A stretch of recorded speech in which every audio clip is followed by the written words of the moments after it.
Good morning, everybody. If you could collect your coffee, your pastries, and your thoughts, we will aim for an on-time departure. I'm Michael Berkowitz, Deputy Editor at JAMA and the JAMA Network and co-director of the Congress, and we're thrilled you're here, that you made the effort after 5 years to come to Peer Review Congress. We're welcoming 25 people and counting online also.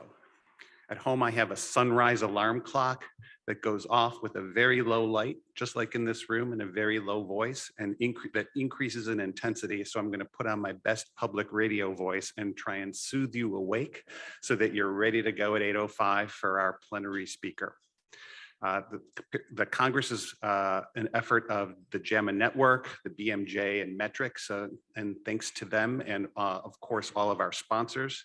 Today's topics for presentation from the podium include research on author and peer review guidance and training, a peer review session where we'll welcome new friends and colleagues from fields of astronomy and computer science, dissemination of clinical trial findings, and grant review and funded research. Today will be different from yesterday. There will be a live in-person poster session this afternoon on the second floor. And reminder to all of you that for the first time, there are virtual posters that are on the event website at underline.o. You know where it is. You should be registered by registering for this, and we encourage you to interact with those virtual posters and presenters as well.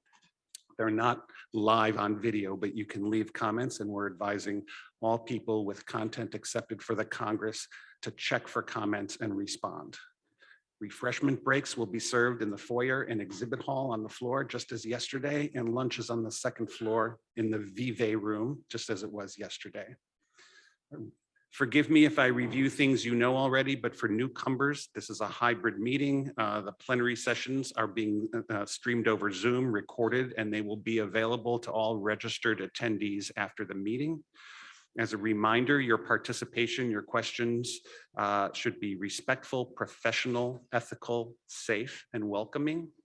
Please silence your devices and avoid listening to the Zoom stream on computers or phones within the meeting room, as it's distracting for other attendees.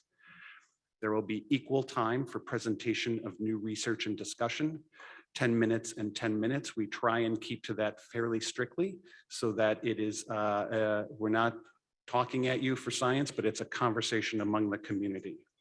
We encourage questions in person from the microphones on the floor or by chat. A moderator, such as myself or Theodora Bloom, will do our best to get to as many online questions as we can. Please identify yourself with your name and affiliation, and keep your questions brief. Avoid, please, speechifying or long comments or perspectives, and make your questions to the point for the presenter. And we'll rotate questions between the microphones and the online attendees.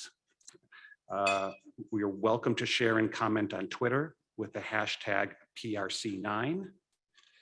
And I want to thank all of our sponsors and exhibitors. Please visit them. If the food's not enough incentive, we wouldn't be able to conduct the Congress without their support.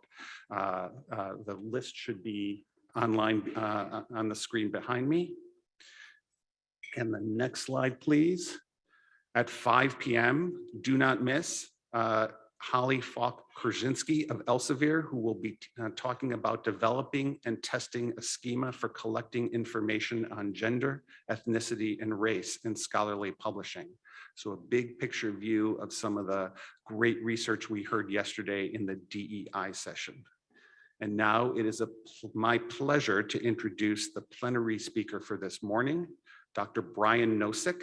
He is the co-founder and executive director of the Center for Open Science that operates the Open Science Framework. You can find that on Twitter at @OSFramework. That is all a collaborative management service for registering studies and archiving and sharing research materials and data.